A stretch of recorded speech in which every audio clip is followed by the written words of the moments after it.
Assalamu alaikum wa rahmatullahi ta'ala wa barakatuhu from the INH Center for Islamic Eschatology in Fez, Morocco.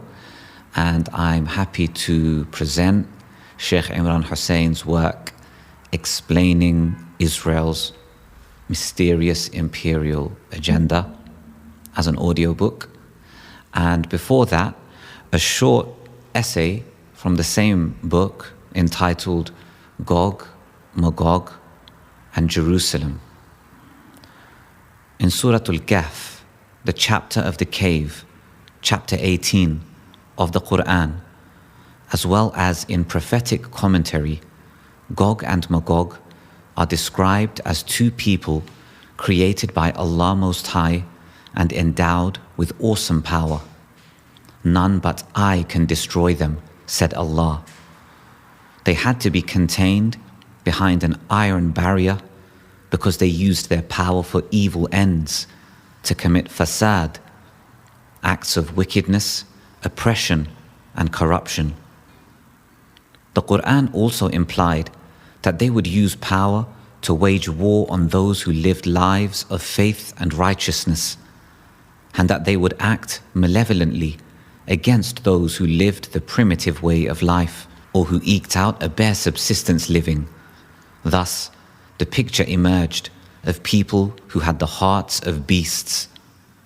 The Quran went on to inform that when the last age commenced, Allah would bring down the barrier, and Gog and Magog, who are a major sign of the last age, would be released into the world.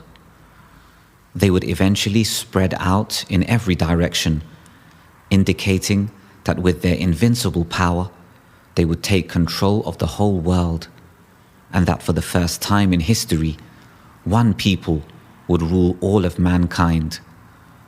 But since that world order would witness oppression and war on religion, it would be in total conflict with the heavenly order above. No believer could possibly be comfortable with mainstream society in such a world. In the chapter entitled Al-Anbiya, the Prophets, chapter 21, the Quran referred one more time to Gog and Magog, while making mention of a town that Allah destroyed and its people expelled and banned from returning to reclaim their town until Gog and Magog had been released and had spread out in every direction. Those whose spiritual vision is illumined by light that comes from Allah Most High can recognize both the town and the Gog-Magog world order. That light gives them the capacity to penetrate the internal reality of things. The town is Jerusalem. Allah Most High destroyed that town and expelled the Jews from it. They were then banned from returning to it to reclaim it as their own. Today, they have returned and have reclaimed it as their own, but they have done so while riding the backs of an essentially godless people whose power is such that they have taken total control of the whole world, and who relentlessly use that power to oppress mankind and to wage war on Islam in general and on Arabs in particular. From the time of medieval Euro-Christendom to the age of modern secular Western civilization, Europe has progressively displayed the characteristics of the world order of Gog and Magog, and has also fulfilled their basic mission.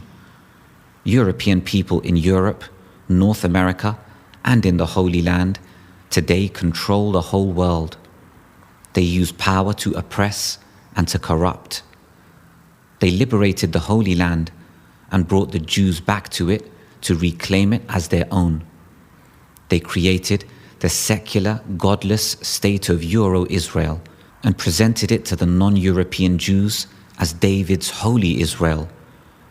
It is an indication of the utter spiritual blindness of the non-European Jewish people that they allowed themselves to be deceived and led down the road to their final destruction by Gog and Magog.